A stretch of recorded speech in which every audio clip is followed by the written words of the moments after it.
혹시 우리 신인규 변호사께서는 뷰가 안 바뀌었는지 모르겠어요. 우리가 이제 대한민국과 이 전 세계를 뒤흔들어 놨던 여의도 보수 일타 강사 인규쌤의 강의로 따지자면 그렇죠. 누가 되면 보수가 합치고 누가 되면 보수가 그렇죠. 분열하고 이건 이제 정리를 해주셨는데 그렇죠. 사실상 몇 주 전에 그 강의 내용을 토대로 보자면 시간이 감으로 인해서 원희룡이 부각되고 그렇죠. 원희룡이 아마도 당대표가 될 가능성이 조금 높아 보인다 정도로 정리해 주신 걸로 기억이 나요. 조심스럽게 예측을 했었죠. 근데 지금 혹시 뷰가 바뀌었습니까? 아니 근데 여기에 대해서는 지금 한동훈 강세다라는 의견이 아직도 지배적이에요. 근데 여기에 대해서는 저는 지금 국민의힘의 전당대회는 전당대회가 아니라 전폭대회거든요. 전폭대회? 전부 폭로하고 있는 아하. 전폭대회죠. 네. 그래서 저는 이게 지금 뭐 네거티브 끝판왕으로 가고 있는데 뭐 정책 비전 가치 이런 거 없습니다. 그냥 서로 죽여! 개싸움하고 있는 개싸움. 죽여! 근데 이렇게 됐을 때 저는 지금 이게 여론조사라는 것은 아무래도 당원들을 대상으로 했다라는 건 아니고요. 그냥 국민의힘을 지지하는 사람들로 물어보고 그냥 답을 받는 거기 때문에 당원들의 표심은 모릅니다. 현재 모르고요. 근데 저는 원희룡 후보가 생각보다는 좀 너무 못하는 건 좀 있어요. 너무 못해. 말도 못해. 그래가지고 좀 못하는 게 좀 아쉽긴 한데 그래도 그래서 오늘은 뭐 여론조사 보니까는 제가 뭐 믿진 않지만 나경원 후보가 막 2등 나오는 경우도 좀 있더라고요. 미디어 토마토 조사이긴 한데 양자 대결했을 때 나경원이 제일 높아요. 근데 확실히 나경원이 더 잘하기도 해 원희룡보다는 현재로서. 맞아요. TV 토론도 말도 못해. 아니 원희룡은 뭐 이제 그 제가 저희 가족에 누가 어떤 사람이 사적으로 공천을 했다는지 지금 공개하시면 되겠는데요? 하니까 그건 지금 저희가 여기서 무기 대등의 원칙으로 그치 잘하는데 당무 감사를 3일이면 합니다. 그때 하면 됩니다. 왜 저만 까야 되죠? 그래서 쫄렸잖아요. 원희룡답지 않잖아. 원희룡 고소하세요 이거 나와야 되는데 그렇죠. 아니잖아요. 아니 그래서 저는 원희룡 후보가 좀 약한 거는 뭐 사실인데 어찌 됐든 저는 결선을 안 갈 것 같다라고 제 예상을 좀 하고 있잖아요. 물론 뭐 결선 투표 가서 이제 봐야 되겠지만은 그래서 저는 앞으로 한 열흘 정도 기간 내에 더 많은 진흙탕과 더 많은 팝콘각이 쏟아져 나올 것이다. 그러면서 당원들이 어쨌든 지금 결정을 유보하고 있거든요. 지금 이제 마음을 정한 분들보다는 못 정한 분들이 더 많으실 텐데 앞으로 한번 지켜보시죠. 한 열흘 정도 나는 휘청임이 있을 겁니다. 아직 우리 인규쌤은 그 가능성을 조금은 보고 있네요. 그래도. 아니 근데 하나 분명한 건 뭐냐면 한동훈이 되더라도 저는 결선 가서 될 것 같고 되더라도 근데 당대표가 돼도 지금 너무 국민의힘은 내상을 너무 많이 입었어요. 맞아요. 내상을 너무 많이 입어서 끝나도 이거는 분당각이야. 끝날 때까지 끝난 게 아닌 걸로 이거는 경선 이후에도 안 끝납니다. 그렇죠. 이 갈등 안 끝납니다. 이거 거의 심리적 분당 상태로 전 이미 돌입했다. 그렇죠. 전 그렇게 진단하기 때문에 뭐 승패가 별로 중요해지지 않은 거의 뭐 막장 대회, 전폭 대회, 전부 폭로 대회. 이게 무슨 전당 대회야? 서로 나와가지고 범죄 고백 대회라고 해. 범고 대회. 안 그렇습니까? 범죄 고백 대회야. 범죄 고백. 냉정하게 보면은요. 무슨 뭐 어디 신부님한테 다 죄 고백하는 거예요? 국민들 앞에 지금. 아니 이거 냉정하게 보면 수사 대상이야. 다 수사해야 돼요. 아니 사설 댓글팀을 운영한 거를 이렇게 아무렇지 않게 폭로하고. 그러니까 사설 댓글팀이라기보다는 사설 여론팀 이렇게 규정하면 아니 이게 만약에 양쪽에 다 있다고 서로 지금 폭로하고 있는 거잖아. 더 웃기고 뭔지 알아요? 서로 과열되다 보니까 한동훈도 윤석열 대통령이 당무 개입한 거 그걸 막 대놓고 인정하더라고요. 나중에 윤석열이라는 자 기본이 안 된 자 바로 이거 감옥 갑니다. 한동훈의 입으로 다 지금 뱉고 있고 또 하나 한동훈이 아까 자기는 모를 거예요. 막 그 비례대표 공천에 그 관여한 거 아니냐 이런 거 막 아까 하니까 한동훈이 자백하더라고요. 뭐라고요? 비례대표 공천이요? 그거 다 제가 했습니다. 이러더라고. 다 자기가 했대. 그래? 다 자기가 했대. 근데 저는 거기서 어떤 게 느껴졌냐면 저 이제 법률가니까 아니 그럼 생각해 보세요. 비례대표 공천을 한동훈이 했다. 이거 안 이상해요? 당대표가 다 했다. 아니 안 이상합니까? 이상하죠. 왜냐하면 한동훈은 국민의힘 당대표예요. 근데 그때 비례대표는 어느 당입니까? 위성정당? 국민의 미래지. 국민의 미래면 국민의 미래의 당대표가 있을 거 아니에요. 그렇지. 근데 그거를 왜 한동훈이 합니까? 한동훈 국민의힘 당대표인데 이러면 우리나라 정당법에는 1일 1정당밖에 가입을 못해요. 그렇지. 근데 당대표가 나는 국민의힘은 지역구 내가 다 공천해서 도장 찍고 비례대표 국민의 미래도 내가 다 공천했다라고 아까 자백했거든요. 그렇죠. 이거 정당법 위반으로 이거 고발 들어갈 거야 아마 원희룡 쪽에서. 그래서 아까 서로 범죄를 고백하고 있더라고. 난 들으면서 너무 기가 차가지고 야 이건 뭐냐, 이거 봉숭아학당도 아니고 진짜 콩가루 학당이냐 지금. 그러네. 이재명 대표가 그 저기 비례 정당 아니 신경 안 썼잖아요. 신경 안 썼는데 그쪽에서 알아서 한 건데 그게 정상인 거야. 그러니까 위성 정당이 물론 불법성이 있지만은 그래도 당 대표들이 자기 당만 하는 거지. 무슨 국민의힘 공천도 자기가 하고 국민의 미래도 자기가 했다고 아까 얘기하더라고 토론회에서. 그 당무 개입도 했대요 윤석열이. 재밌네. 당무 개입했대. 재밌네. 야 이 뭡니까 이게. 윤석열 감옥 갈 일 만드셨네요. 아니 본인도 이제 지금 수사의 대상이 될 수도 있고 뭐 김건희 여사 뭐 윤석열 대통령 뭐 아무 이러저러 다들 지금 수사 지금 댓글팀 다 나왔어 지금. 내가 지금 수사의 대상이라고 지금 자폭하고 있기 때문에 누가 감옥 빨리 가나 경쟁하는 것 같아요. 이 자폭의 끝이 어딘지는 일단 좀 지켜볼 일이고 실제 한동훈이든 누구든 당대표가 돼도 그렇죠. 이 당은 범죄당이 되는 거죠. 범죄당. 이 당은 스스로 설 수 없다. 분당이 될 가능성이 너무 높다. 자, 시사방망이로 정치의 홈런을 시방쇼 여러분 반갑습니다. 오늘 저희가 반갑습니다. 이제 녹화로 진행을 하고 있습니다. 이 녹화인가요? 좋습니다. 얘기하지 말까요? 좋습니다. 이미 보시는 분들이 녹화인 줄 알 텐데. 지금 뭐 생방 느낌으로 가겠습니다. 생방 느낌으로 저희가 저희는 뭐 딜레이 없이 끊김없이 그냥 생방으로 일단 가겠습니다. 녹방이지만 생방과 똑같습니다. 지금 사실은. 댓글 보니까 막 이제 들어와셔가지고 댓글 남겨주시는 분들이 막 계시잖아요. 슈퍼챗. 감사드립니다. 고맙습니다. 감사합니다. 벌써 뭐 100분, 1000분 들어와 계시는데 아무튼 시방쇼를 사랑해주신 여러분들 대단히 감사합니다. 신인규 박영식의 시방쇼, 신박한 시방쇼. 자 오늘 여러분들께 국민의힘 전당대회 좀 저희가 이제 총정리를 해보면서 벌써 총정리해야 돼요. 거의 끝을 향해 달려가고 있습니다. 왜냐하면 오늘 KBS 조금 있다가 KBS 토론회 하고요. 내일 오후 2시에 SBS 토론회 하고요. 이제 투표하고 23일에 결과 발표하는 거잖아요. 그렇죠. 다음 주 화요일입니다. 다음 주 화요일이기 때문에 사실상 이거는 뭐 이제 누군가에게 표심이 쏠려가고 있다라고 이제 후반전이니까 후반부에 이미 다 쏠림을 받았다라고 보는 게 맞지 않겠어요? 그렇죠. 근데 이제 오늘 우리가 뭐 여러 가지 예상도 좀 해보고 할 텐데 이게 참 어렵고 난처한 것이 이 국민의힘의 당내 선거입니다 지금. 근데 국민의힘이 정상이 아니잖아요 지금. 그렇죠. 정당으로서 어떠한 뭐 공적인 가치, 의미, 내용을 찾을 수 없는 정당이기 때문에 도대체 이 정당에서 어떤 선택을 할지가 참 예측은 어렵다. 왜냐면 정상의 기준으로 지금 봐서는 답이 안 나오는 상황이기 때문에 요거 잘 봐야 됩니다. 그래요?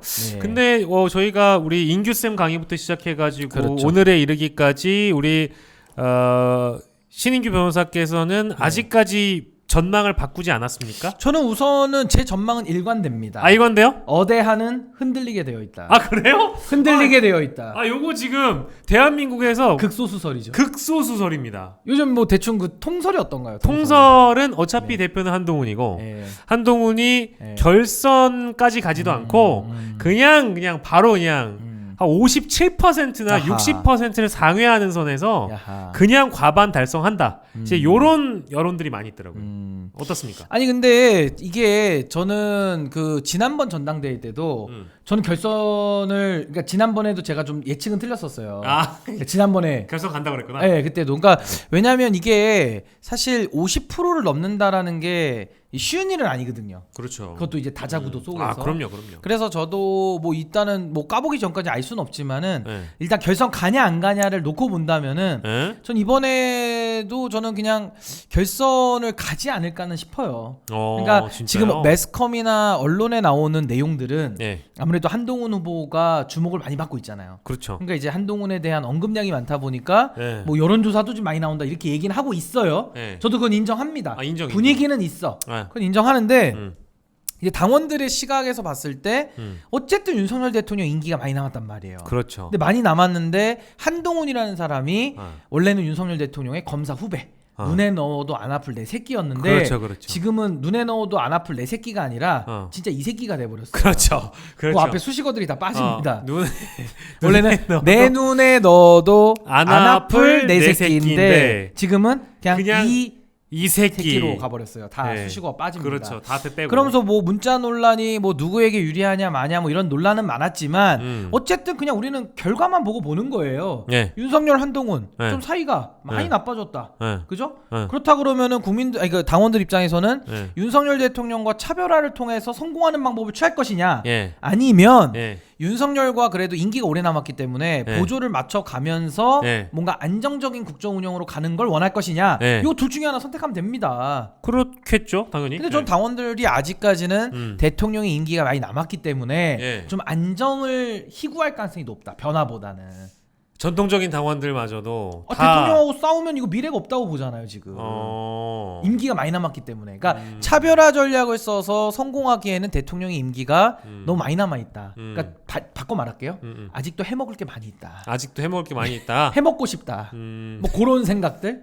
네, 그게 저는 좀 당원들에게 좀 많이 작용하지 않을까. 뭐 그런 생각이 좀 듭니다. 그럼 최근까지 있었던 뭐 이제 여론조사들이나 아니면 실제 뭐 당내 분위기를 전해주는 분들도 제 주변에 많아요. 네. 제가 이제 오늘 오기 전까지도 아주 깊게 여당 내부를 취재하고 온, 게다가 또 대구 경북에 있는 현직 국회의원들에게 실제 이제 취재를 다각도로 해본 분마저도 네. 이거는 이제 대통령실에서 아예 이 시점에는 한동훈이 대표로 당선될 걸 가정하고 시나리오를 짜고 있다는 얘기가 벌써 들릴 정도니까. 뭐 그렇게 볼 수도 있죠. 그러다 보니까 이제 이게 이미 좀 넘어간 거 아니냐. 아니, 이제 근데, 이런 얘기인데 지금 아니 근데 그게 그 대통령 임기 부분이 하나가 있고요. 또 하나는 지금 현재 나온 후보들 중에, 그러니까 당 대표죠. 당 대표 후보들 중에 영남 의원이 있습니까? 영남 출신? 이번에 희한하게 없어요. 아 그러네. 그 예상이 어려운 거예요. 아 그러네. 영남 출신 없습니다. 윤상현 어디입니까? 인천이죠. 나경원 서울이고요. 그다음에 원희룡 제주입니다. 예. 뭐 사실상은 서울이죠. 양천에서 했으니까. 그다음에 한동훈은 지역구가 그냥 과천이죠. 예. 과천 뭐 청산 출신. 없죠. 예. 네, 그래서 저는 이번에 그래도 TK 영남을 대표하는 정당에서 영남권 후보가 안 나온 전당대회 당 대표. 이건 표심이 어디로 가겠느냐. 최초이겠다 진짜. 그죠? 그러니까요. 그럼 영남 표심이 어디로 가겠느냐. 이게 굉장히 지금 예측이 좀 어려운 것도 사실이라는 거죠. 전례가 없으니까. 네, 그래서 저도 이 표가 어디로 갈지, 당원들이 어떤 선택을 할지는 진짜 끝까지 좀 지켜봐야지. 지금처럼 막 설레발치면서 뭐 이미 끝났다, 뭐 한동훈이 다 먹었다. 뭔 근거로 그렇게 얘기를 자꾸 하는 거예요? 무슨 근거로? 근거 하나 얘기해도 돼요? 말씀하시죠. 그 이제 모 대구 경북에 위치해 있는 국회의원들 소수가 일단은 표면적으로 언론에 드러내는 자신의 어떤 의견이라든지 지지 후보라든지 이런 거는 대통령 눈치 보여가지고 원희룡 쪽에 가 있어요. 그렇게 얘기를 하고 다닙니다. 몸은 가 있습니다. 몸은 가 있습니다. 근데 나의 분신 같은 사람을 여기 제보이거나 이제 요거는 그냥 여의도 정가의 설이라고 들어주세요. 자신의 보좌관을 한동훈 캠프로 보낸다는 거야. 이 의미는 뭐겠어요? 양다리일 수도 있고 좀 얍삽하네요. 본인의 실제 마음은 이거 한동훈이 될 것 같은 거야.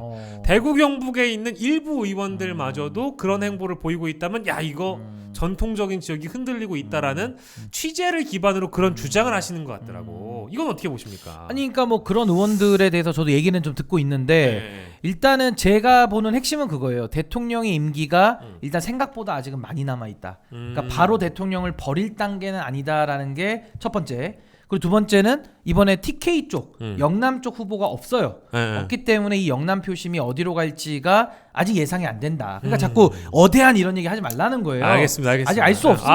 알 수 없어. 네, 알 수 없고요. 그리고 마지막으로 지금 이제 당원들이 가장 주목해서 보는 것은 윤석열 대통령과 한동훈 후보가 당정 관계를 잘 가져갈 수 있을 거라는 지금 기대가 많이 사라진 거예요. 그러니까 김건희 문자 사건 이후에 굉장히 틀어졌다.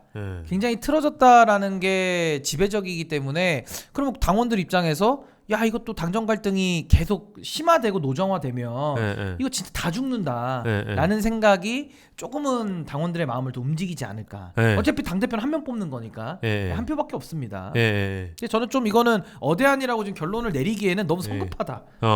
성급합니다 제가 볼 때. 그러면 그 이제 이런 질문이 가능하죠. 이제 저쪽에 우리 저 왼쪽에 계신 분이 왼쪽에 계신 분 말고 내 쪽이구나. 이게 또 구도가 그래요. 지금 왼쪽에는 우리 한동훈 후보가 계시고 신인규 변호사 쪽에는 우리 한동훈 후보 계시고 제 쪽에는 지금 우리 여기 원희룡 후보가 계십니다. 근데 이분이 안 되고 저분이 만약에 된다는 전제하에 대통령실은 무슨 전략이 있어요? 우리 그냥 흔히 얘기하는 막 3일 천하 만들고 진짜 한 달 만에 한동훈 끌어내리고 이럴 수 있어요? 대통령실이? 아니 근데 이제 대통령실이 더 정무적으로 신경 써야 될 것이 더 많아지겠죠. 그러니까 사실 원희룡 쪽이 되면은 신경 쓸 게 없는데 좀 신경 쓸 게 없고 이제 좀 편안하게 갈 수 있겠다라고 대통령실 입장에서 생각하겠지만은 한동훈이 되면 이게 도대체 어디로 튈지를 모르니까 굉장히 그 예측 불가능성이라는 게 굉장히 사람을 피곤하게 만드는 거거든요. 그래서 한동훈이 지금 저도 잘 한동훈에 대해서는 모르겠는 게 도대체 반윤인 건지 아니면 친윤인 건지 민심을 쫓겠다는 건지 특검을 하겠다는 건지 말겠다는 건지 진실에는 관심이 있는 건지 없는 건지 전 잘 모르겠어요. 좀 아사모사한 것 같아 지금 입장도. 아니 그 때에 따라서 늘 입장을 바꾸니까 정말 그 평가가 어려운 사람이다. 이게 좋은 의미가 아니고요. 저 굉장히 부정적인 의미를 쓰는 겁니다. 저도 문제적 인물이라고 생각해요. 그러니까 굳이 우리가 공으로 따진다면 한동훈 후보는 탁구공 같은 사람인데 그렇죠. 이렇게 치면 그 뭐 내가 원하는 방향으로 친다기보다는 탁구공이 벽에 맞으면 어디로 튈지 모르는 그 각도를 잘 모르겠는 거예요. 그러니까 예측이 어렵죠. 그러니까 말씀을 하시는 것도 토론 방식이나 이런 것들도 뭔가 공을 벽에다 쳐가지고 그 우리 스쿼시라고 하나? 그렇죠. 그런 각도처럼 같은. 각도를 좀 감안하기가 어려운 그런 사람 같아가지고 정치 행보도 그런 것 같아. 아니 그러니까 그 처음에 한동훈 위원장이 비대위원장 올 때도 똑같은 얘기를 했거든요. 윤석열 대통령하고 각을 좀 세울 것이다. 차별화 전략으로 좀 성공적으로 안착할 수 있다. 이렇게 생각을 했는데 그때 각을 세우는 듯 하더니 서천 화재현장 가가지고 바로 꼬꾸라지지 않습니까? 선배님 오셨습니까? 90도로 인상. 그러고 나서 결과가 어쨌든 대참패로 끝난 사람이기 때문에 뭐 그때 반성하니까 이제부터 잘하겠다? 글쎄요. 저는 그런 말은 잘 안 믿습니다. 지금부터 잘하겠다는 거는. 그러면 이제 뭐 당 대표가 되면 우리가 예상하지 못하게 또 이렇게 짜옹이 잘 맞아가지고 의외로 대통령하고 잘 지낼 수 있다. 그런 가능성까지 그러니까 내포하고. 저는 그냥 큰 그림으로 보자면은 아마 소소한 갈등들은 많이 있을 것 같아요. 소소한 갈등. 그건 이제 소소한 갈등의 근원지는 한동훈 후보가 어떤 명확한 입장을 가졌기 때문에 나오는 갈등이라기보다는 자꾸 이렇게 자기 유불리를 따라서 정치를 지금까지 해오다 보니까 오히려 그렇게 되면 당정 혼선이 훨씬 더 많잖아요. 왔다 갔다 하니까 뭐 이 말했다 저 말했다 이렇게 하니까. 그래서 저는 굉장히 그런 좀 혼란이 많이 좀 예상이 되고 있고요. 근데 이제 어느 순간에는 결정적인 순간이 올 때 윤석열과 한동훈은 별개냐? 윤석열과 한동훈은 그래도 끝까지 한 팀으로 갈 것이냐. 독립 변수냐 종속 변수냐 이제 이런 얘기 많이 하는 것 같아. 그렇죠. 근데 저는 거기에 대해서는 한동훈은 윤석열을 뛰어넘긴 매우 어렵다. 저는 그렇게 결론을 좀 내리고 봅니다. 그러면 이게 한동훈이 된다고 한들 우리가 이제 흔히 예상하는 뭐 특검 카드를 한동훈이 활용해서 윤석열 대통령을 막 즉각적으로 전격적으로 쳐버린다든지 이제 이런 가능성보다는 매우 낮게 보죠. 이런 가능성보다는 일단 잘 지내보고 소소한 갈등 같은 것들은 잘 관리해 가면서 당분간 함께 갈 가능성을 우리 그렇죠. 신규 변호사는 쭉 보고 계신 거예요.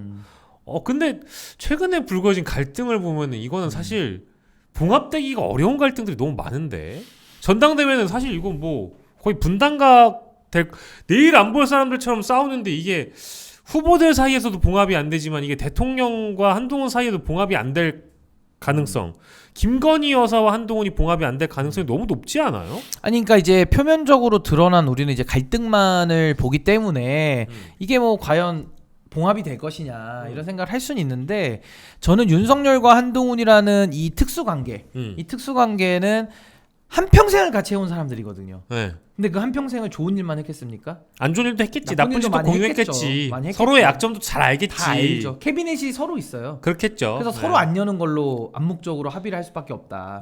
요게 첫 번째 포인트고. 오케이. 또 하나는 이제 원희룡 같은 부류의 사람들도 지금은 엄청 떠들잖아요. 근데 저런 사람들 이제 한동훈 대표 딱 대보십시오.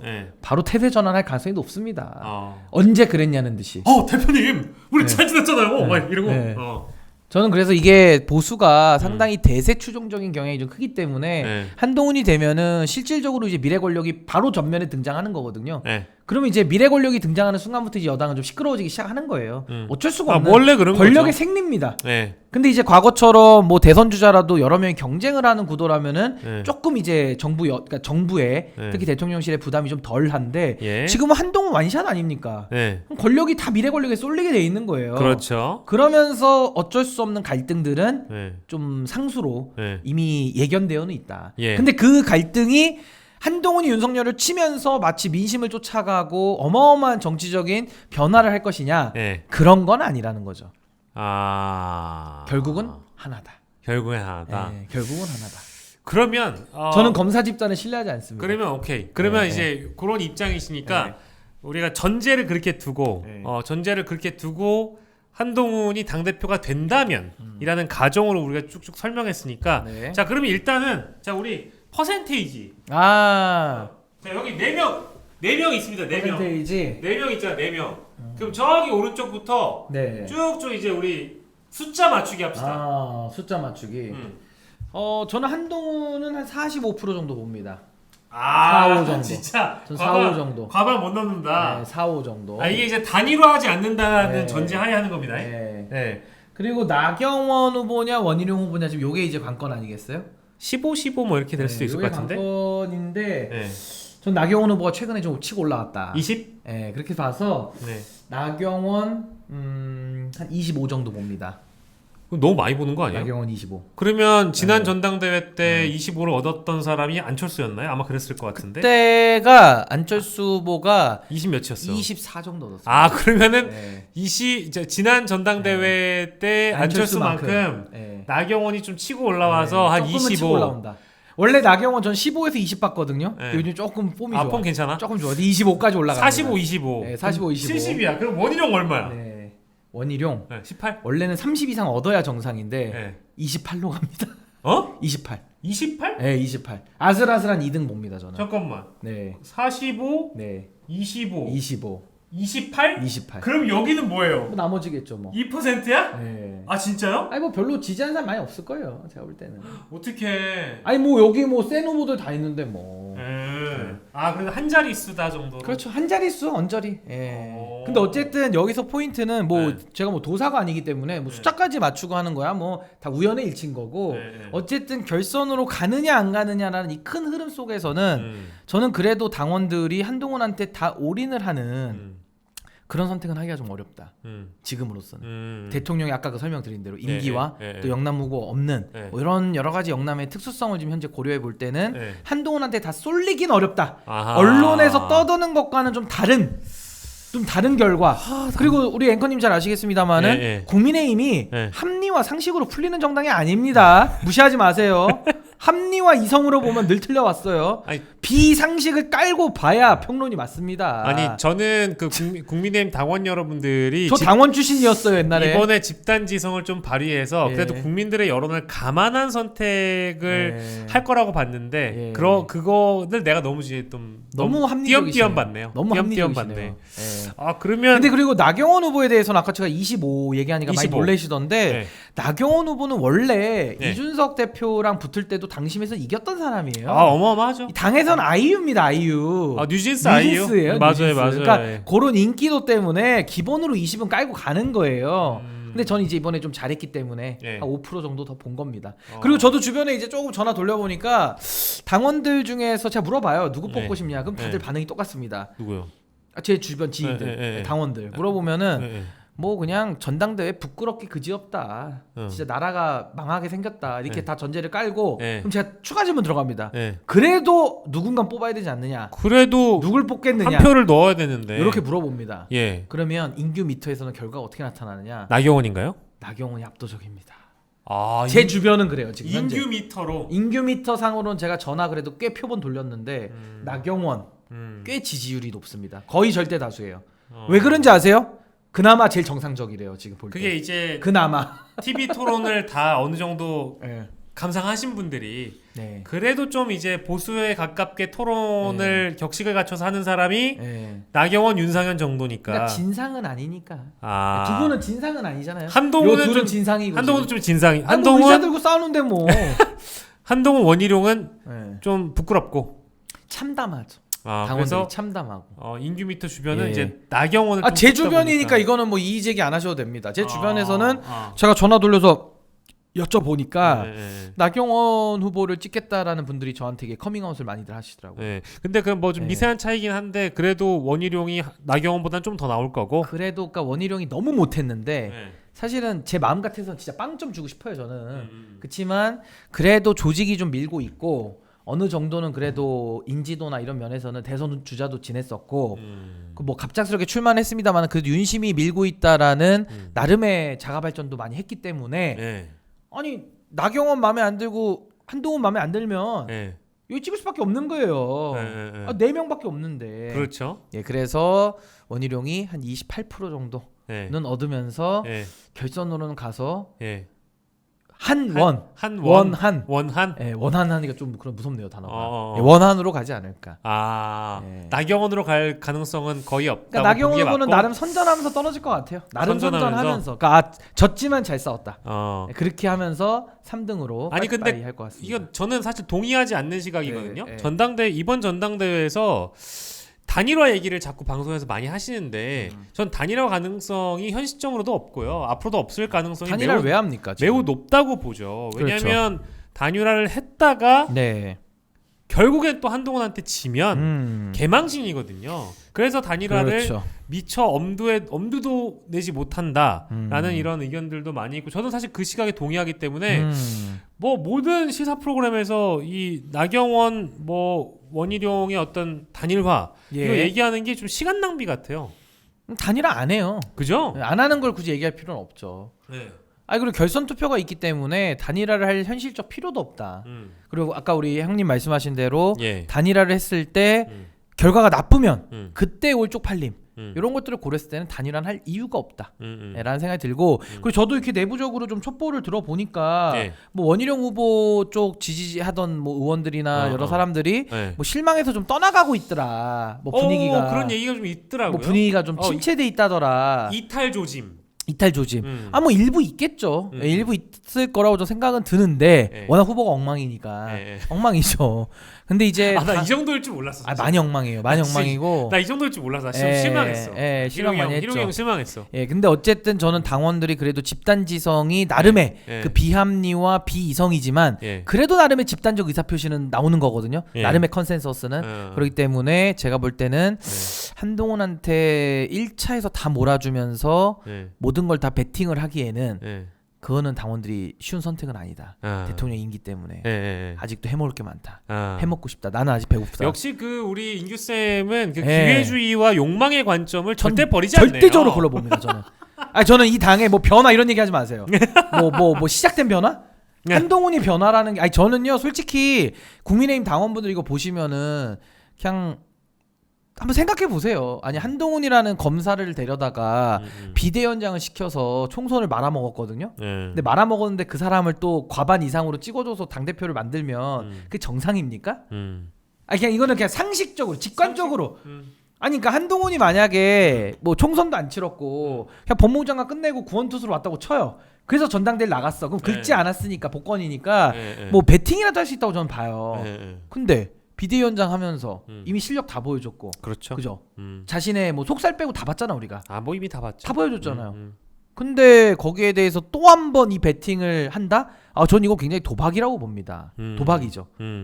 아주 위험을 감수하고 해야 돼요. 그렇죠. 이게 이제 아주 중요한 자리이기 때문에 이제 이대로 당대표직을 그러니까 선거를 지금 일단 뭐 재보궐선거도 있을 수 있고 그리고 지방선거 있을 수도 있고 그리고 지방선거 뛰어넘어서 결국 이제 대선이 기다리고 있는데 이런 중요한 정치 이벤트를 네. 지난 총선 100일간 봐왔던 똑같은 분에게 또 인연을 맺긴다는 이거를 거야. 맡긴다는 게 네. 심지어 또 뭐 당권 대권 분리 조항을 따진다면 2년도 아니야 엄밀히 한 따지면 1년 좀 넘게. 만약에 뭐 근데 당원 개정하고 뭐 뭐 할 이렇게 수도 할 수도 있겠지만 그걸 또 맡긴다는 게 사실 좀 어이상실이죠. 아니 그래서 저도 상식적으로 보면. 아니 그래서 저도 어쨌든 표심이 되게 궁금은 해요. 근데 궁금은 하지만은 네. 어쨌든 그 당원들이 그래도 국민의힘 당원들이 정치 짬밥이 오래됐고 그리고 이분들이 필요하면 전략적인 선택도 가끔은 합니다.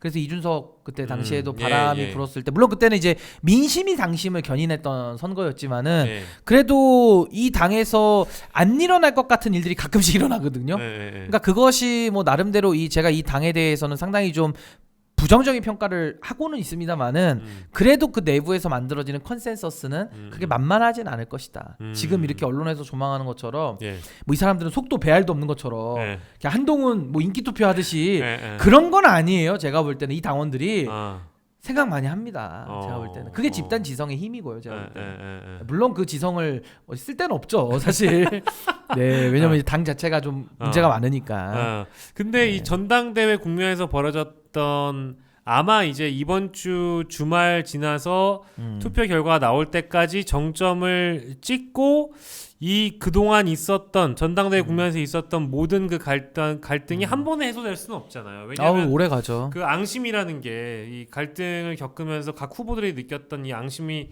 한 방에 사라지진 않을 것 같고 가령 예를 들면 뭐 어제만 하더라도 한동훈 후보가 나경원 후보한테 갑자기 그 빠루 관련된 패스트트랙 사건과 관련돼서 기소를 취하해달라라는 공소 취소해달라고 공소 취소해달라고 얘기한 부분이라든지 그리고 텔레그램 건이라든지 그리고 댓글팀 관련해서 원희룡 후보와 겪었던 갈등이라든지 뭐 법무부 장관의 자질을 거론했다라는 부분이라든지 이런 것들이 굉장히 많이 쌓여 있을 거 아니에요. 근데 이게 전당대회 이후에 다시 재점화될 가능성이 아예 없냐? 그것도 아니잖아요. 그렇죠. 갈등이 뭐 갑자기 눈 녹듯이 사라질 수는 없는 것이고 당연히 제가 봤을 때는 이미 마음적으로야 서로 거의 뭐 내정 같은 경선을 치렀기 때문에 이 봉합이 상당히 어려울 거예요. 근데 어렵지만 그래도 이제 이 국민의힘이라는 당 자체가 그래도 한번 대세론이 형성이 되면 당대표가 되고 하면 오케이. 또 거기 이제 힘센 사람한테 줄 서는 데도 또 최적화되어 있습니다.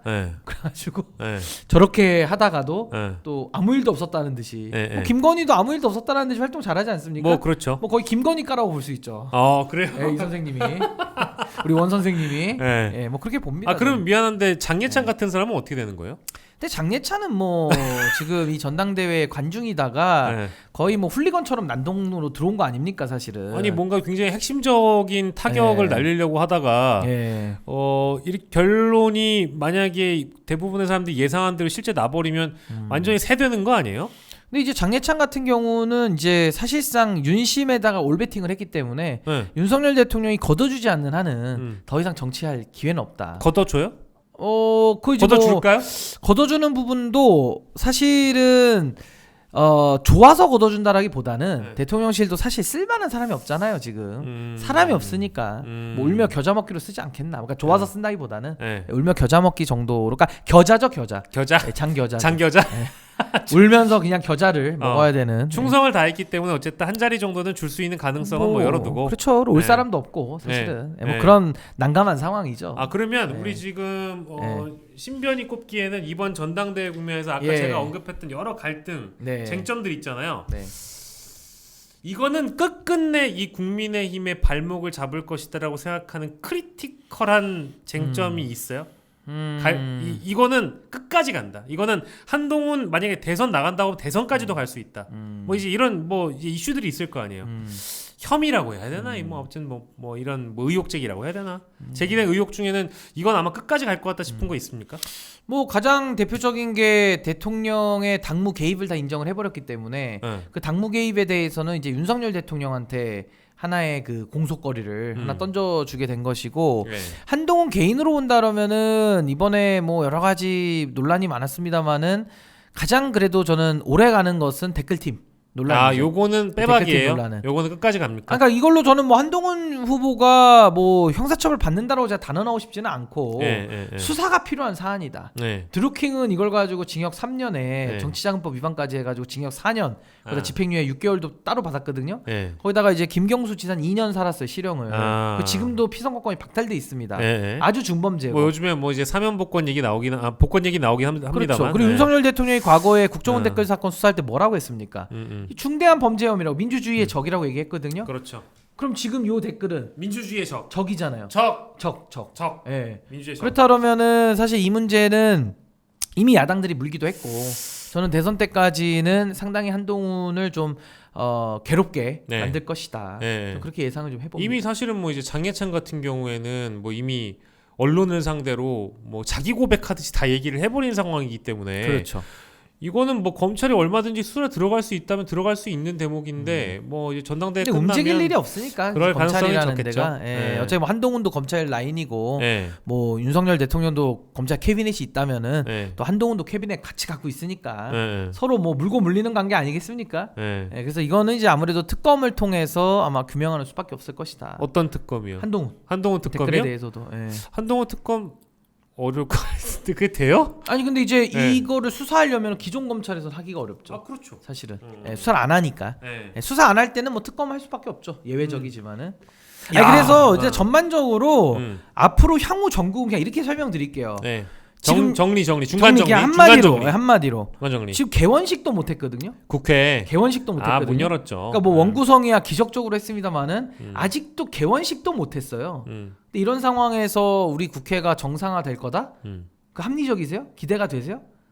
정상화가 될 수가 없죠. 그러면 그냥 4년 내내 이렇게 가는 거죠. 또 싸워? 뭐 계속 이대로 가는 거죠 뭐.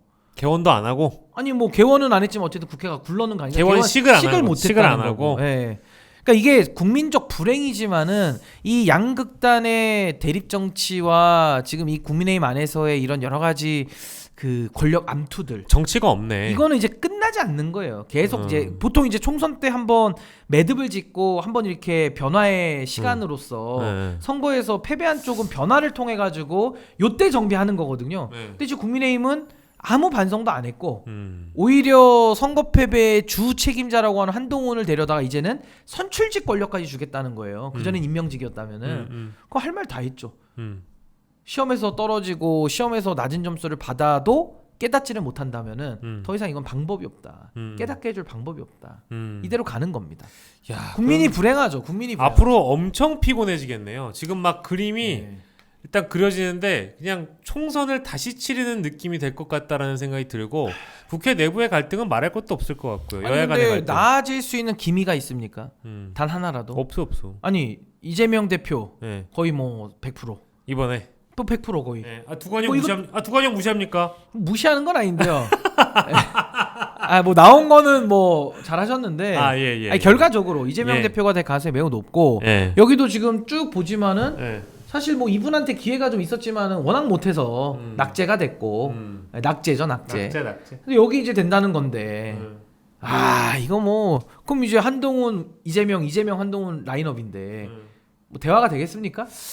나는 근데 지금 얘기하니까 되게 좀 슬퍼지는 게요. 저 국민의힘 당원도 아니고 국민의힘 지지하는 것도 아니지만 아니 대통령을 외부에서 문재인 정부의 검찰총장 끌어와가지고 대통령 만들었어요. 꼬았죠. 후보 꼬았어. 근데 한동훈도 이 사람 국민의힘 당원 자격이 1년도 안 된 사람이에요. 저보다는 입당이 뭐 한참 후배죠.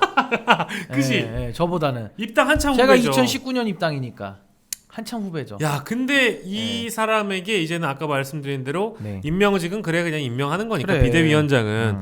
근데 선출직 자리까지 준다는 거는 그러면 이분들은 그동안 정치를 왜 한 건가?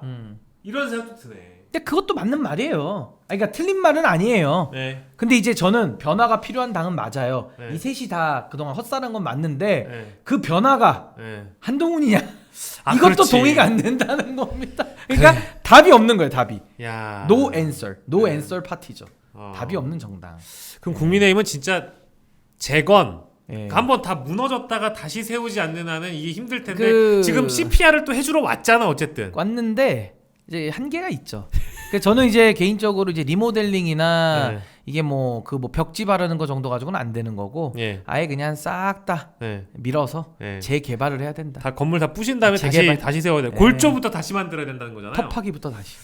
제가 지금 보수 재건파로서 당당히 지금 서 있지 않습니까? 보수 재건파 늘 응원해요. 저 재건할 겁니다 진짜로. 나라를 위해서. 근데 사실 이제 상황이 이렇게 되니까 신인규 변호사 같은 사람이 필요한 거지. 여기가 너무 잘 굴러가면 잘 굴러가면 또 의미 없어. 근데 안 끼길 너무 잘하지 않았습니까? 잘했습니다. 잘했어요. 이렇게 될 줄 알고 나온 겁니다 제가.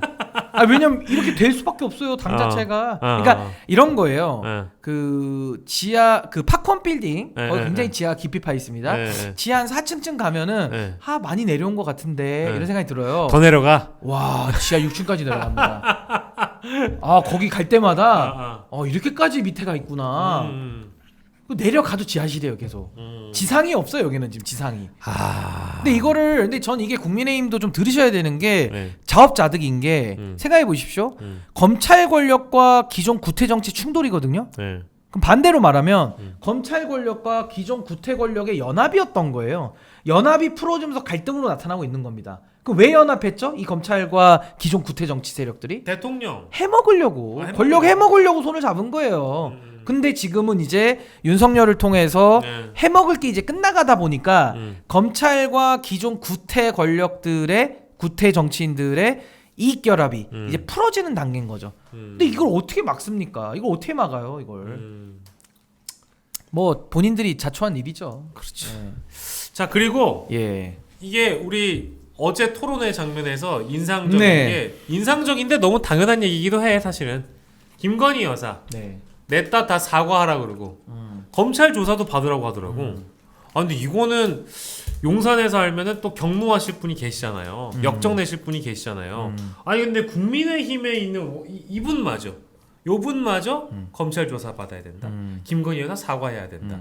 이렇게까지 나오는 건 저는 좀 이해는 가요. 전당대회 중간에 이제 TV 토론에 나와서 여론 눈치 보이니까 민심을 조금은 눈치 보. 눈꽃만큼. 정치니까 눈치 보면 당연하지. 근데 저는 이거를 따로 떼놓고 왜 그러는지 분석할 시간은 아깝고 그래서 전당대회 이후에 사과합니까? 검찰 조사 받습니까? 그분이 절대 존엄께서 받으십니까? 이분들 뜻대로 될 것 같아요? 그걸 물어보고 싶었어 나는. 아니 그러니까 사실 이 정치인들이야 당연히 민심을 신경 안 쓸 수 없으니까 그렇게 표면적으로라도 이야기를 하는 걸 거고요. 근데 결국 이제 사과를 하느냐 뭐 별로 저도 그렇게 중요한 건 아니라고 보는데 왜냐면 수사 사안이기 때문에. 근데 사과를 하느냐 아니면 검찰 포토라인에 서느냐 이 부분은 이미 대통령실이 본인들의 빌드업을 보여줬죠. 최근에 그러니까 최지우 변호사를 통해 가지고 이미 그 궤변인 걸 알면서도 계속 하고 있죠. 국민을 개무시하는 발언을 지금 하고 있어요. 그렇기 때문에 욕 많이 먹었고 그래서 그럼에도 불구하고 포토라인에 세울 것이냐 당분간은 좀 회의적이죠. 당분간은. 근데 이제 언제 쓰느냐? 그때는 이제 보수가 붕괴가 되면서 이제 보수가 이제 붕괴가 되면서 그 시점에 국민들이 들고 일어날 때 압박이 들어갈 때 아마 그때쯤에는 어거지로 이제 수사받는 이제 그런 국면이 열릴 수는 있겠지만은 당분간은 그렇게 뭐 우리 생각하는 것만큼 쉽게 되지는 않을 것 같아요. 이분들 뜻대로 되지 않는다는 얘기고. 그죠? 그렇죠. 사과를 할 이유가 없죠 지금 대통령실 입장에서는. 자기들이 잘했다는 입장이니까. 말장난하고 문제 없다는 얘기잖아요. 말장난하고 있잖아요. 법적인 지금. 문제 없다라는 말장난. 거고. 그리고 최주혜 변호사 얘기는 검찰에 가서 직접 조사를 받게 되면 나쁜 선례를 또 만들게 되는 거라고 얘기를 했던 거기 때문에 저는 이번에 이렇게 과도한 언론 플레이와 말도 안 되는 그런 변명들을 보면서 혹시 다른 꿍꿍이가 있는 거 아닌가? 이런 생각을 좀 했거든요. 혹시나 이제 이번 주에 막 터질 녹취록 터지고 삼부토건 막 터지고 더 중요한 놈들 빵빵 터지다 보니까 이거를 가리기 위해서 오히려 이거를 더 디올백을 더 부각시키는 거 아니냐 이런 시각도 있던데 그거는 혹시 너무 나갔을까요? 전망이? 조금 나간 것 같습니다. 나갔습니까? 그래요? 아니 그러니까 저는 디올백 같은 경우는 지금 대통령실 입장에서는 어느 정도 정리가 끝났다라고 생각할 거예요. 이미 자기들은. 그리고 국민들도 이제 이 부분에 대해서는 질렸다? 조금 피곤해지는 건 있는 거죠. 그러니까 피곤하다라는 게 해결이 안 된 채로 계속 가니까 그리고 해결될 기미가 앞으로도 안 보이니까 국민들은 지쳐가는 거고. 이대로 쭉 가겠다? 그러면서 피곤해지는데 문제는 어느 권력이라고 하더라도 국민과 싸워서 이길 수 있는 권력은 없는 거예요. 저는 그렇게 생각합니다. 예. 그래서 국민들이 뭐 피곤하거나 지쳐서 좀 다소간 관심이 사그라들 수는 있겠습니다만은 이게 해결되지 않은 채로 남아는 있다. 문제가 남아있기 때문에 전 언젠가는 이 농축해서 그런 반발의 에너지가 터져 나올 때 전 그때 다시 한번 이게 또 활발 타오를 가능성이 높다. 그러면 지금 당장 아니고 시간이 좀 흘러서 시간이 필요해요. 네. 시기가 적절하게 무르익었을 때 이건 터질 수 있는데 이거는 뭐 지금 당장 그러니까 단일 이슈로는 승부 보기 힘들어요. 지금 당장 막 언론에서 오늘 막 대서특필한 것처럼 국민의힘 당권 후보들이 김건희 여사의 검찰 조사까지 전체 다 올 동의했다. 이거를 막 대서특필한다는 거에 대해서 막 거기에 부안해동할 필요는 없단 말씀이시죠. 네, 흥분할 필요는 없죠. 예. 검찰은 근데 이것도 사실 이거 짚다 보면 끝이 없는데 검찰하고 그러면 대통령실 쪽은 이미 다 조율 끝났겠죠? 아유 뭐 상시 조율 체계죠. 상시 조율 당연하죠. 이원석이 누군데? 한동훈 동기인데. 서면 조사 이런 걸로 그냥 대충 끝나고 넘어가겠죠. 그죠? 이거는. 아니 그러니까 윤석열 정부는 밥만 먹으면 거짓말이에요. 숨만 쉬면 거짓말이고. 예. 그래서 뭐 총선 이후에도 정치하겠다? 뭐 국민들과 소통하겠다? 예. 뭐 얘기했잖아요. 그렇죠. 달라진 게 있습니까? 음서요. 더 나빠졌죠. 그러니까 심판을 했는데 심판을 하면은 국민들이 매를 들었어. 그럼 매를 맞았죠. 그럼 좋아져야 되잖아요. 아프니까. 이 사람들은 약간 그 변태 같은 거예요. 맞아도 안 아파해. 끄떡 없어. 더 좋아해. 막 2대 더 때려달라고 조롱을 하는 거죠. 주권자를. 야 이런 경우는 처음 보는 거죠. 아니 나는 이제 새로운 방식이지 이거는. 이게 이제 검사 대통령을 우리가 이제 처음 보잖아요. 그러다 보니까 그 자신들 스스로를 무결점의 존재, 무오류의 존재로 인식하면서 진짜 이렇게까지 한다고 싶은 것들도 다 견뎌내고 그냥 법적으로 문제가 없으면 도의적으로 사과할 필요도 없는 거야. 지금 딱 그게 근데 법 해석도 완전 이상해요. 뭐 이상하죠. 법 해석도 이상해. 근데 이제 어쨌든 검찰이 기소하지 않으면 혐의를 적용하지 않으면 문제가 안 된다라는 거에 대한 자신감이 있다 보니까 디올백 문제도 청탁금지법 적용 안 된다니까 이제 이런 식으로 뭉개고 가는 거니까 이게 꼭 그 어떤 문제가 발생했을 때 법으로 법 만능주의로만 해결하면 우리가 굳이 사과할 이유가 없다라는 식의 이 쳇바퀴 같이 문제를 바라보는 인식이 너무 반복되니까 사실 지치는 것도 있죠. 아니 그래서 저도 뭐 이 방송을 보시는 또 많은 우리 시방쇼 우리 시방새님들이나 벌써 4,000명이 됐어? 4만 명 아닙니까? 4만 명 아니야? 와우. 깜짝 놀랐네. 박수 치시죠. 감사합니다. 4만 분이나 보실 줄 몰랐어요. 아니 근데 제가 이제 이런 말씀을 꼭 드리고 싶은 게 저라고 왜 안 지치겠습니까? 저도 똑같은 말을 계속하고. 오늘 지쳐 보여요. 아니 늘 지치죠 사실. 근데 이제 제가 그럼에도 불구하고 힘을 더 내는 이유는 진실의 힘은 세다. 그리고 국민을 이기는 권력은 없다. 요 마인드를 가지고 지금 윤석열이라고 하는 자에 대해서는 오늘도 그 우원식 의장 있잖아요. 우원식 의장 어제 뭐 윤석열 대통령 뭐 합리적일 걸 전제해놓고 여당 2개 지적하고 야당 2개 지적하고 서로 양보해보자 뭐 이렇게 얘기를 하고 있어요. 저 이런 거 굉장히 답답하게 생각합니다. 그렇게 하고 있어요 지금. 알고 있습니다. 그래서 본회의를 안 열어버리고. 원식이 형 좀 굉장히 서운합니다. 원식이 형 지금 그렇게 하고 계시는데 좀 열이 받습니다. 영식 원식인데. 식브라더스. 아니 근데 저는 그래요. 우원식 의장의 그 말이 맞으려면 윤석열 대통령이 정상적이거나 원칙을 지키겠다는 의지가 있을 때 그 말이 맞는 거예요. 근데 그게 없잖아요 지금. 없죠. 그리고 앞으로 그 없는 거는 다시 생길 일이 없습니다. 이미 평가 끝났어요. 그러면 저는 윤석열 대통령을 주 타겟으로 놓되 이제는 전 여론이나 이 스피커들의 포를 윤석열 대통령한테만 계속 쏘는 건 의미가 없습니다. 마치 검은 도화지에 먹물 뿌리는 거랑 비슷해요. 의미가 없고 그냥 먹물이 아까운 거예요. 그럼 이제 어떻게 해야 되느냐? 그래도 여기 이 사람들 다 정치인들 아닙니까? 그리고 다 김건희 사과 필요하다 그러면 다 오 들잖아요 일단. 그러니까 여론에는 눈치를 이름 봐. 정치인들이랑. 아예 안 보진 않아. 이름 봐. 아예 안 보진 않아. 지역 가서 돌 맞으니까. 그렇지. 그건 있죠. 그러면 앞으로는 이 주포의 방향을 국민의힘으로 돌려야 돼요. 이쪽으로. 그렇죠. 특히 국민의힘에 대해서. 누가 됐든 아무튼 뭐 이분이 된다 그러면 이분한테 주포를 그렇게 쏴서 전 국민적 여론으로 압박에 들어가야 된다라는 게 저는 제일 중요한 거라고 봐요.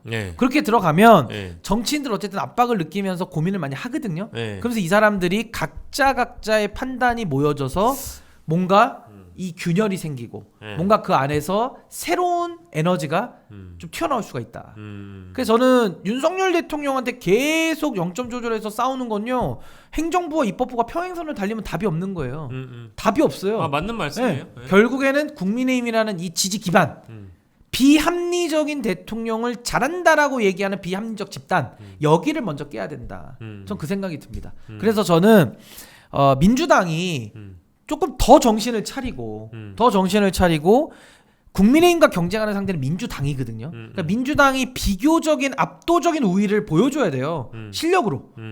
물론 저는 회의적이죠. 그렇게 못할 거라고 보지만은 원래 이론적으로는 지금 상황에서는 국민의힘으로 포를 돌리고 국민의힘과 민주당이 경쟁해서 압도적 우위를 보여주면 이거 금방 끝나거든요. 근데 지금 그걸 못해 민주당이. 그걸 못하고 있고 앞으로 민주당이 또 잘할 가능성이 있느냐? 전 그것도 없다고 봐요. 근데 시작을 우원식 국회의장으로 예로 든 이유가 있을 것 같아요. 그러니까 지금 이런 상황에서 우원식의 이런 기계적인 균형, 뭐 평등, 국회의장의 역할이기도 하고 여야를 원만하게 어루는 것도 국회의장 역할 맞는데 지금은 그 시기가 아니라는 거야. 대통령을 정상으로 놓고서 하는 행동들이 안 맞는 거예요. 그리고 민주당 의원들도 제가 이 말씀을 꼭 드리고 싶은 게 지금 비정상의 시대잖아요. 그렇죠. 그럼 저는 비정상의 시대에서 저쪽이 막 나오니까 우리도 막 나가자 이런 뜻은 아니고요. 저쪽이 막 나오니까 우리가 정신을 더 차리고 비장한 마음으로 무게감 있게 국정에 임해야 되거든요.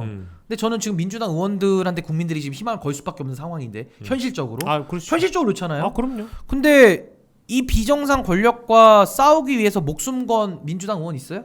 목숨 건 사람 있어요? 한 명이라도? 누가 있나? 나 없다고 봐요. 없어. 있을 수 있겠지 우리가 모르게. 없어요 제가 볼 때는. 있으면 우리가 알지. 매일 뉴스를 보는데. 네네. 그러니까 이 비정상 권력과 싸우기 위해서 목숨을 건 의원이 단 한 명도 없다라는 것은 민주당도 이건 정말 좀 반성을 해야 된다. 너무 나이브하고 정말 국민들에게 관심이 없는 거예요. 지금 댓글로 그런 제가 어떤 분인지 제가 잠깐 지나갔는데 제가 욕을 먹더라도 그런 질문을 주셨어요. 목숨을 건다라는 의미는 어떤 의미일까요? 어떤 일까지 해야 목숨을 건다라고 규정할 수 있을까요? 이런 질문 주셨어요. 뭐라고 답변을 그러니까 저는 할까요? 그거예요. 네. 뭐 이건 좀 얘기가 딴 데로 셀 수도 있는데 지난 2016년도의 탄핵은 반쪽짜리 탄핵이다. 미완의 탄핵이다라고 저는 봅니다. 미완이다? 미완의 탄핵. 왜 그랬냐면 그때 잘 기억해 보시면 여론도 움직여서 국회를 압박했지만 더 중요한 건 국정조사 이후에 검찰 수사를 통해서 그 검찰의 공소장을 가지고 탄핵을 시켰거든요. 그러니까 쉽게 말하면 특별검사 박영수 팀, 윤석열 수사팀장 요 사람들의 수사의 결과물을 가지고 탄핵을 시킨 거예요. 그래서 검사들한테 빚을 진 겁니다. 그래서 그걸 가지고 검사들은 국민들한테 오히려 추앙을 받으면서 그걸 가지고 지들 권력을 강화하면서 이 인간까지 나온 거예요 지금. 여기까지 나온 거라고 지금. 그 히스토리는 킹정해야 됩니다. 맞잖아요. 그러니까 전 이게 국민이 정치적 결단을 하고 정치적으로 권력을 쓸어냈더라면 되게 어려웠을 거예요. 쉽진 않았을 거예요. 근데 그렇게 했었으면 검찰이 득세하는 나라를 안 만들었을 텐데 그때 국민들이 일어났던 시점에서 정치 권력을 정리하는 과정에서 검찰이 전면에 드러났고 그 전면에 드러난 결과가 결국 5년 뒤에 이게 나라냐 하면서 외쳤는데 윤석열이 대통령이다 이렇게 나온 거예요 지금. 그렇죠. 현실적으로. 현실적이에요, 맞아요. 그래서 저는 이번에 윤석열을 정리하는 국면에서는 대통령 자체가 권력의 사냥개 출신이고 권력의 사냥개가 권력 그 자체가 됐는데 그 권력인 윤석열을 추종하는 검찰 세력들 내지는 공수처, 경찰 이런 사람들이 미완의 탄핵 때처럼 굴까요? 절대 안 굴죠. 그러니까 거기에 기대를 하면서 가면 안 된다. 그러니까 전 정치인들한테 더 큰 책임감과 더 큰 무게를 요청하는 거예요. 저는 요구할 권리가 있고 국민들이 힘든데 제가요 며칠 전에 그 집회를 나가서 저도 한 바퀴 쭉 돌고 왔는데 6시간을 떼안볕에 있었거든요. 참고로 오마이뉴스의 그 집회 현장에 이제 나가고 있는 최진봉 교수 현장 본교 갔다 왔는데 저도 6시간 하고 행진하고 이러고 오니까 더위 먹어가지고 너무 힘든데 진짜 열사병 걸리더라고요. 그러니까 그럼요, 머리가 핑 돌고 제가 한 이틀 가더라고요. 막 차 안에 있어도 막 구토가 나올 것 같고 힘들었구나. 정말로. 그래서 제가 막 차 세우고 중간에 막 구토도 하고 막 몇 번 힘들었어요. 근데 저만 힘들었겠냐고요. 거기 나온 시민들 다 힘든 거예요. 그럼요. 국민들이 힘들고 괴로운 거예요. 그렇다면 정치인들은 이 힘듦에 대해서 얼마만큼 공감하고 얼마만큼 본인들은 권한을 갖고 있는 입장에서 더 헌신하고 더 국민보다 앞장설 준비가 돼 있느냐. 국민들은 목숨 걸고 그렇게 싸우고 있는데 전 이걸 지적하는 겁니다. 그래서 이번에는 검찰 권력의 힘을 빌릴 수도 없고 구조적으로 아니 저 권력의 애완견들 알라바이들이 뭘 해요. 그걸 알라바이 힘을 빌려서 하는 것도 안 맞고 그러니까 전 이번에는 시민혁명으로 정치 권력을 바꾸되 결국 정치인들이 여기에 대해서는 일정 부분 여론을 형성하는 주도적 기능을 좀 해야 된다. 그러려면 진정성을 보여야 되죠. 여론을 얻으려면. 그럼 목숨 걸고 싸워야지. 결사항전의 각오가 안 보이는구나. 전혀 안 보이죠. 목숨 건 의원 있어요? 없어요. 내가 볼 때. 뭘 목숨을 걸어? 건 사람이 없죠. 이제 국회 시작한 지 얼마 안 됐다고 해서 좀 기다려달라 이제 이런 거는 더 이상 적용되기가 힘든 그런 지금 상황이기도 하고 비정상적인 상황인 건 분명하니까 특히 이제 저는 최근에 제일 화가 나는 게 국회에서 법사위에서 있는 이 청문회에 대해서 이거 사실 전당대회 얘기하고도 맞물려요. 왜냐하면 지금 추경호 원내대표도 민주당 주도로 추진하고 있는 이 국회 탄핵 청문회마저도 위법이라고 지금 칭하고 있고 대통령실에서도 심지어 법사위 차원에서 대통령실까지 가서 출석해달라고 출석 요구서를 주는데 그거 바닥에 내팽개치거든. 그러니까 국회 권력을 땅바닥에 그냥 버려버리는 거야. 그냥 개무시. 개무시해버리는 거야. 국민이 뽑아줬는데. 국민은 더 무시하는 거지. 근데 저는 윤석열답지 않습니까? 전 윤석열다움이라고 봐요 그게. 저는 이제 그 상황이 이게 정상은 아니지 않느냐. 그래서 이거를 결국에 맞상대해서 앵커님 생각해보세요. 제가 아까 검찰의 권력을 빌려서 하는 거는 미완의 탄핵이라 그랬고 지금은 권력의 사냥개들이 권력 그 자체가 됐기 때문에 빌려올 검찰권도 없어요. 제가 볼 때는 그 국민들이 이제는 독립적으로 가서 해야 되는데 저는 예를 들어 민주당을 주도로 하든 아니면 야권 세력이 재편이 되든지 어쨌든 간에 윤석열 대통령을 반대하는 정치 세력들이 있는데 여기서 만약에 국민의 여론과 함께 가고 여론을 등에 입어서 힘입어서 간다. 그러면 대통령 지지율이 지금 3대 7이잖아요. 부정이 70이잖아요. 이게 쭉 가다 보면 윤석열 대통령 지지율이 20으로도 빠지고 10으로도 빠질 수 있는 거예요. 여론을 등에 업으면. 이번 주엔 더 빠질 수도 있을 것 같고. 근데 그렇게 해서 만약에 지지율이 10% 5%로 쭉 이어진다고 봐보세요. 저 권력이 버티겠습니까? 못 버티죠. 못 버텨요. 특히 이런 분들이 가장 먼저 돌아서 못 버텨. 절대 못 버텨. 못 버텨. 그리고 무서워서도 항복해요. 아 그럼요. 그 결기가 있는 사람들도 아니야. 살려주세요로 나와요. 그러니까 저는 아까 말씀드린 대로 주포를 국민의힘으로 바꾸고 민주당을 중심으로 한 이 야권 세력들도 목숨을 걸고 정말 결사항전에 진지함과 무게감을 좀 가져야 된다. 이 상황 그렇게 만만한 상황이 아니잖아요. 어디 힘 빌려올 데도 없고. 그럼 그렇게 해서 저는 여론을 믿고 국민을 믿고 정말 담대하게 나아간다면은 이 윤석열 대통령의 그 윤석열이라는 자의 이 지지율의 콘크리트들이 무너지고 그래서 국민의힘이 균열되고 이러면서 저는 이 정권이 정리가 된다고 봐요. 물론 험난하죠. 그래서 저는 그런 방법으로 이번에는 미완의 탄핵이 아니라 정말 나라를 살리고 정말 완성형 새로운 나라를 만들 수 있을 거라는 그런 대안 내지는 그런 기대감까지 국민들에게 심어줄 책임이 정치권에 있다. 근데 지금 보면은 뭐 윤석열하고 싸우자 이거 외에는 전략도 없고 대안 제시도 없고 무슨 희망을 찾을 수가 없어. 제가 볼 때는 진지함도 안 보여. 제가 볼 때는 사실 법야권의 의석이라는 건 지난 21대 국회보다 훨씬 더 많아졌기 때문에 이렇게 막강한 권력을 가진 야권으로 구성된 국회에는 역사적으로도 없고 헌정사 이래 처음인데도 불구하고 싸우는 방식이나 전략이 그저 21대 국회의 그것과 똑같다면 앞으로의 3년은 더 불행할 것이다. 그리고 저는 이제 그렇게 갈 것 같아요. 이분들을 흔들 수가 없다. 안 돼. 이대로 계속 평행선. 그러니까 옛날에 YS랑 DJ가 전두환 독재 정권, 물론 저는 그때 당시에 뭐 아주 어린 나이였습니다만은 뭐 기억은 안 나지만 역사를 통해서 배웠을 때 그 무도한 독재 정권과 야당 지도자들이 어떻게 싸웠는지를 좀 많이 배워보고 그대로 실천할 필요가 있다. YS가 단식을 며칠 했죠? 23일 했습니다. DJ는 죽을 고비를 4번 넘겼어요. 그 정도로 해야 되는 겁니다. 제가 볼 때는. 근데 그런 결기는 없어? 없죠. 아니, 누가 지금 이 상황에서 단식하고 죽을 각오로 덤벼요. 그럴 사람 하나도 없지. 여전히 근육 자랑하던 그런 DNA가 있다고 보시는구나, 그죠? 그러니까 민주당이 지금은 뭐 이제 의석수 많고 국회를 좀 주도하는 분위기기는 한데 뭔가 한 방을 날릴 만큼의 그런 결기나 무게감이나 진지함은 좀 찾아보기가 어려워요. 어렵습니다, 냉정하게.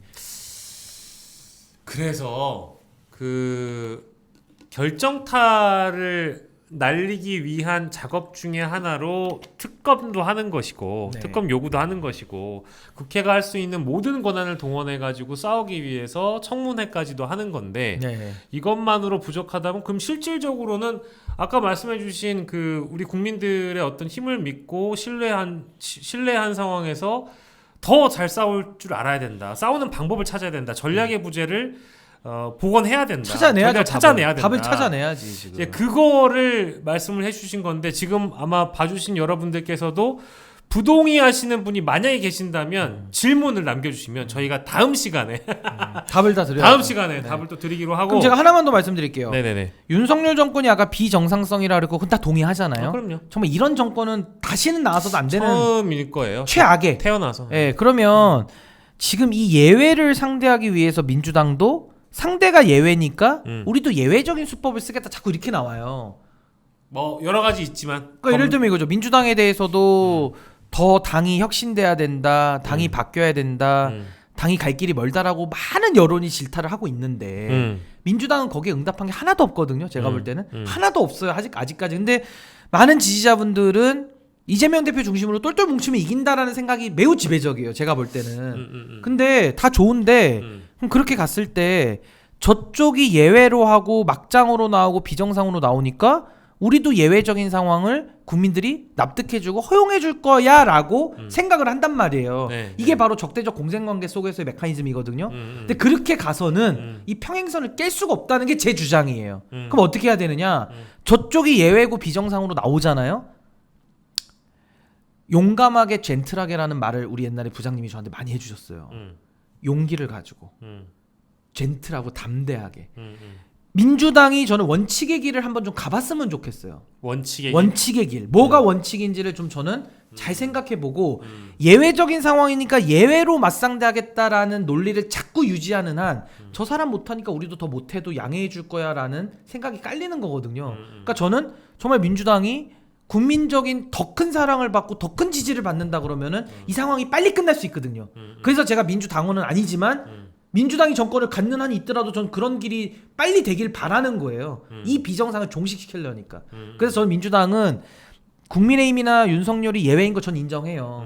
예외니까 우리도 예외로 상대하겠다 이런 방식으로 가서는 이 평행선을 못 깬다. 오히려 저쪽이 예외로 나오고 비상식과 비정상으로 나올 때 더 정상적이고 더 원칙적이고 더 상식을 지키는 쪽으로 가는 용기를 내야 그 담대함을 가지고 국민만 믿고 가야 국민들이 야 민주당이 달라졌구나. 민주당이 대한 세력이구나. 이 마음이 모여서 이 정권이 무너진단 말이에요. 그러니까 전 요 부분이 굉장히 지금 전 제일 안타까운 부분이에요. 이 적대적 공생관계.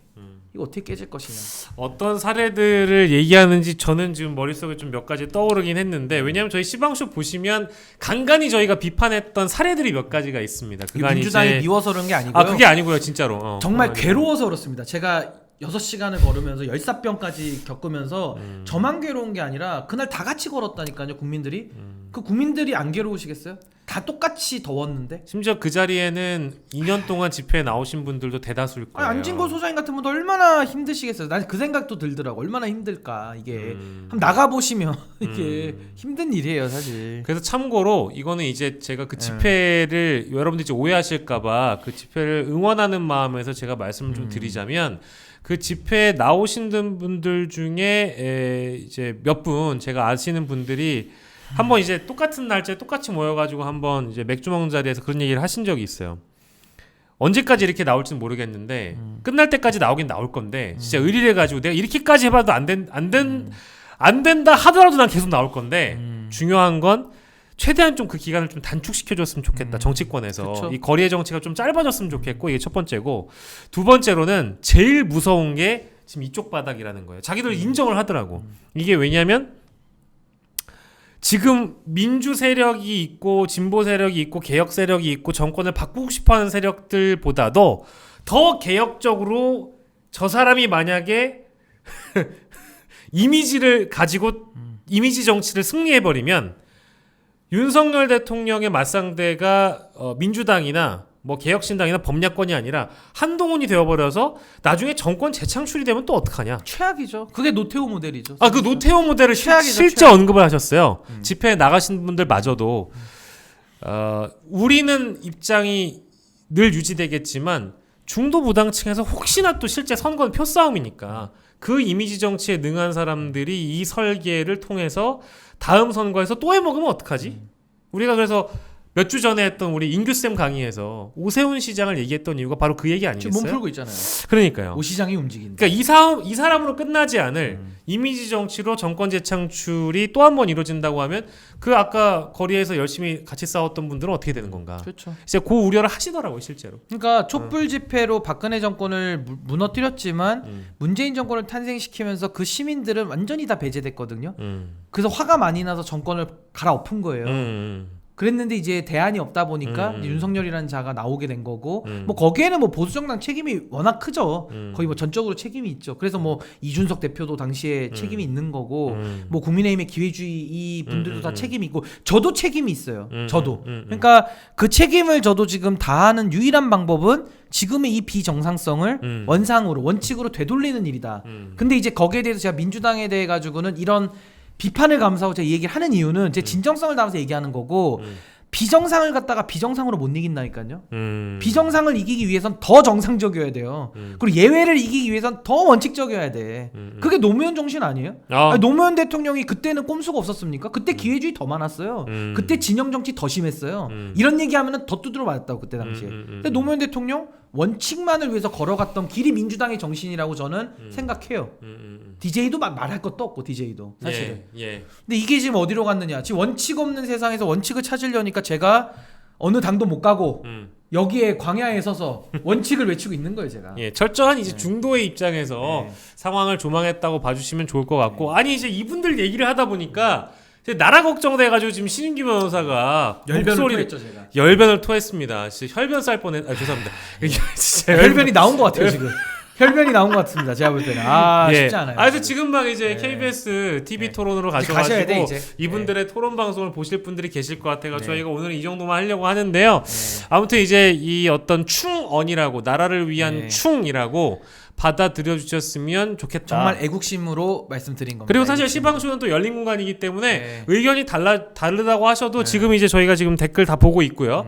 이 영상 클립에 댓글 남겨주셔도 저희가 그 댓글을 다음 주에 또 소화를 하도록 하겠습니다. 예, 끝까지 시청해주신 여러분 너무너무 감사드리고, 와, 오늘 정말 열띠게 여러분들에게 이 1시간 넘게 좀 채워드렸는데 어떻게 또 이분 뒤에 분들이 좀 만족하셨을려나 모르겠어. 그 짧게. KBS TV 토론은 어떻게 될까요? 뭐 전망을 하기도 좀 어렵다. 아니 근데 이제 뭐 막바지로 가는 거고 뭐 오늘 어제죠. 어제 CBS 토론에서도 상당히 좀 열띠게 서로 아직은 토론을 하고 있기 때문에 또 정책 토론한다고 재미없는 무죄 토론 되는 거나 그냥 차라리 싸우세요. 안 할 거예요. 싸울 일 많고. 뭐 내일까지 내일 이제 SBS 토론까지 있으니까 마지막까지 싸우다가 이제 한 명을 뽑겠죠. 무슨 의미가 있는 선거입니까 이게 사실. 싸우다가 한 명 뽑는 겁니다. 오늘 저희가 사실은 그 뭐 퍼센테이지까지는 좀 약간 소박하게 맞춰 보려고 노력을 했는데 그 결론이 실제 맞을지는 다음 주 시방쇼에서 우리가 좀 확인을 해보도록 하겠습니다. 저희는 다음 주 목요일에 동일한 시간에 생방송으로 돌아오도록 그때는 하겠습니다. 진짜 생방입니다. 그렇습니다. 돌아오도록 하겠습니다. 여러분, 저희는 다음 주에 뵙겠습니다. 안녕.